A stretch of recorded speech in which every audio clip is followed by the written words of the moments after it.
Jeremy Jenks with the Tremblay Group here, and we're going to talk a little bit about home valuation sites online such as Zillow.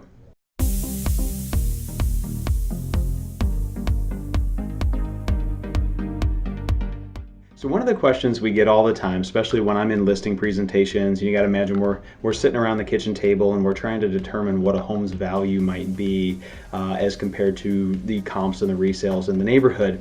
So one of the questions that I get all the time in a situation like that is, well, what's my Zestimate mean? Why is it saying online my home is worth $250 and you're telling me it's $275, or you're telling me even worse it's $225? Nobody ever likes to go down. But if you look at these online computer evaluation tools, what they're essentially doing is they pull a sampling of the comparable sales in the area. They drive it to a base price per square foot, which is very similar to how I drive my own comps, okay? But unfortunately, that's where it stops. So it doesn't know if your neighbor has a house that they sold for 50 grand more, that had a pool in the back that was done with pavers and had gold dolphins spitting fountains with like streams of water going into the pool, and it was just, if that's what you're into, it was just absolutely gorgeous and compelling, and they spent $100,000 on it. The computer doesn't know that. Okay, so if you read the fine print on Zestimate, and I'm not picking on Zillow at all, they probably have one of the best tools available, but there's a lot of them online, and if you read the fine print, they can be off by up to 50%.